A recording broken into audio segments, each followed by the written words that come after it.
What are the different types of supernatural beings and forces? So, first we'll look at supernatural beings, and we can basically divide them into three types of beings. So, beings are going to be contrasted with forces here. So, beings have some sort of animated element, right? They are supposed to be alive in some way. So this first category is the deities. So this would be gods and goddesses. And the example I've given is Tlaloc, who's the Aztec rain god. And in deities, gods and goddesses are supposed to be very powerful, very distant beings. You can pray to them in order to ask them for help or support. But in general, they are supposed to be vastly more powerful than mortals or humans. Um, the deities can be in a monotheistic or one god religion, or a religion that has multiple gods, like the Aztecs, that is called polytheistic. And in a polytheistic religion, we talk about all of the deities in that religion as a pantheon. So the Romans and the Greeks had a pantheon, the Aztecs as well, and native Hawaiians with different gods and goddesses that embody different aspects of life. Usually, they embody things that are in nature. So the heavens, the wind, the ocean, the sky, the land, a mountain, and climate, things like that, the underworld, right? The second category is ancestor spirits.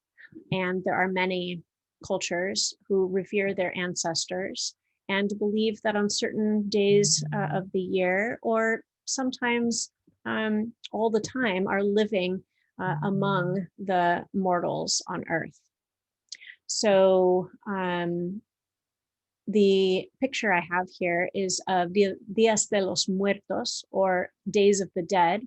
And this particular photo is from Cuernavaca in Mexico. And on this day, it's actually 2 days, November 1st and 2nd, which correspond to the Catholic calendar of All Saints' Day and All Souls' Day. This is a syncretic holiday, or one that brings different belief systems together.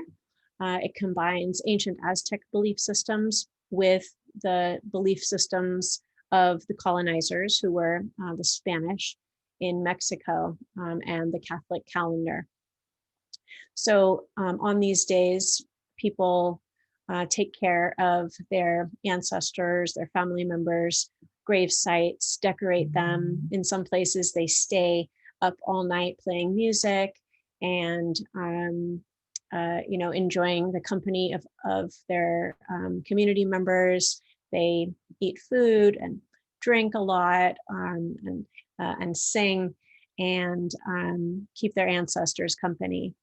There are different days for adults and children to come back and visit the altars that people make in their homes. And for those few days during the year, the ancestors are thought to be able to have senses and embody themselves so that they can participate in the life of the family. Mushu down here at the bottom is another example of ancestor spirits. In this case, of course, we're talking about the Disney movie Mulan, which is a story that's set in traditional China. And Chinese culture also worships their ancestors. And Mushu is a little dragon who, of course, as you probably know, wanted to be an ancestor spirit, like wants it nothing more than anything, and just keeps messing up and can't quite become an ancestor spirit. But the ancestor spirits that he plays, or he bangs the gong for, all live in a sort of small home or a small temple on the family's property. And these ancestor spirits are the ancestors of the male head of household. A woman isn't really part of her part of her household until she dies and joins the ancestor spirits. So the third category is spirits in nature, and spirits in nature refers to all kinds of spirits that inhabit nature, and these are beings again, right? So for instance, Pele, the goddess of the volcano, she lives in Hawaii and embodies the volcano, such that when any volcano erupts, it is said to be Pele getting angry.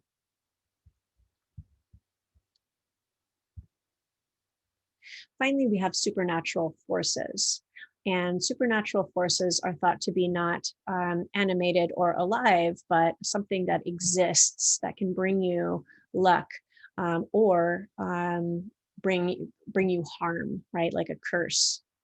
The evil eye is something that is global because it was brought to many cultures from original belief systems across the Middle East and to Spain, and then the Spanish brought it to places where they colonized all over the world. In Turkey, it's called the Nazar, and this is a Turkish airline that has this protective talisman of the eye symbol on one of its airplane wings. The evil eye is thought to be a curse that can be given to people inadvertently without even trying, especially out of envy or jealousy. And many cultures wrap their babies up very tightly and may use one of these eyes either on the baby's forehead or on their wrist. So just in case someone shoots an envious stare at them without even meaning to give them the evil eye, they won't get it because the talisman will absorb the evil eye curse. And then this picture on the right is of a Maori warrior with full moko, and that is a permanent tattooing that says something about the history of this person and their families.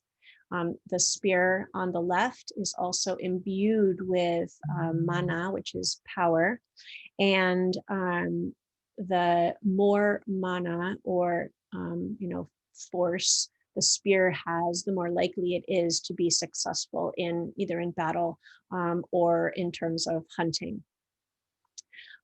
So mana is a belief system that is throughout Oceania and in the Pacific Islands as well.